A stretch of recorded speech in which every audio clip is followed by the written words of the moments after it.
Okay, so let us discuss about the free radicals which are present in the body, how it comes, and about its pathology.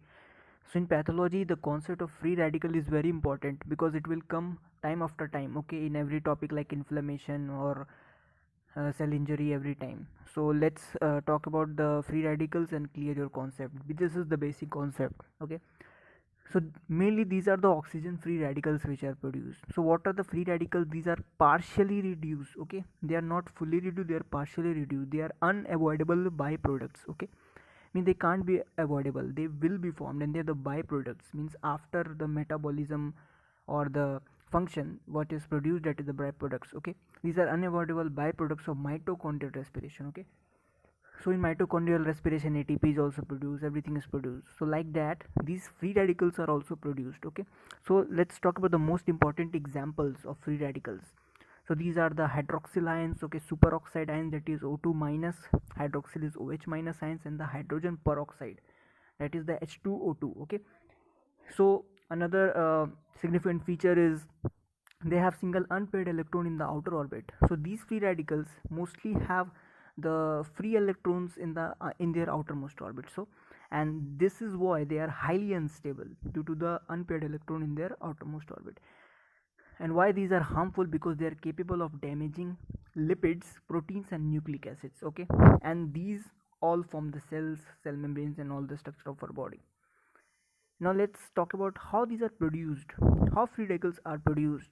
Okay, so as we know that these are the byproducts of mitochondrial respiration, but why these byproducts are caused, means produced? These are produced because of absorption of radiant energy.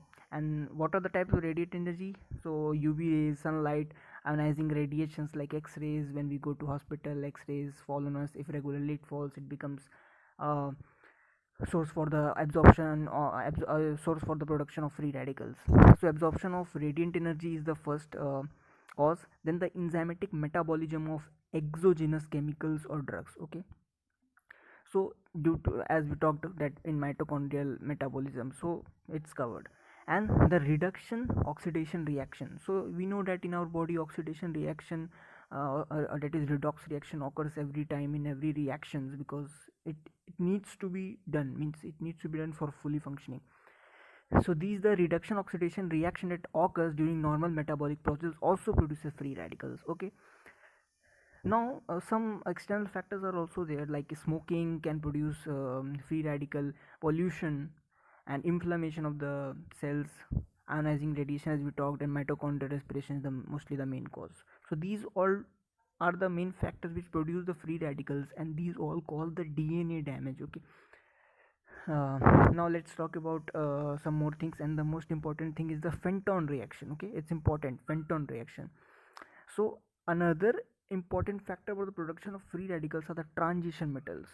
Transition metals are what? Like example, copper and iron. Transition metals you have studied, you must have studied in the periodic table. Okay, so what does these transition metals do? They accept, okay, or donate free electrons, and this is where they catalyze free radical formation. So this is what is known as Fenton reaction. Fenton reaction, copper and iron metals are mostly involved. So here is an example in which H2O2 is reacting with Fe2 plus ions, okay, in the presence of superoxide, and forms Fe 3 plus ions, means it is donating an electron and becoming oxidized. Okay, and it also produces hydroxyl, 2 hydroxyl part. Okay, so these hydroxyl and these hydroxyl mix to form H2O2. Okay, so here all the concept is based on Fenton reaction. Now comes to the main effects of free radical. Okay, what are the effects of free radical? Okay, reactive effects. So these are the lipid peroxidation of membrane. Okay, and second one is oxidative modification of proteins, and third is single stranded breaks in DNA. So these are the effects of free radicals which they do. Now comes to our last section, that is the antioxidants. So what are antioxidants? So antioxidants are substances, okay, which neutralize the action of free radical or neutralize the free radical. Okay, so cancel the effects. You can take it as in simple meaning, you can know it as the antidote. Okay, antidote of free radical in simple words. So there are enzymatic and non-enzymatic antioxidants. So let us talk about the important examples of enzymatic antioxidants. So first one is superoxide dismutase, second one is the glutathione peroxidase, and third is catalase. Okay, and come to the non-enzymatic antioxidant. These are vitamin A, vitamin C, vitamin E, ferritin, ceruloplasmin. So these were the examples. So we have known about the basic concept of free radicals and antioxidants.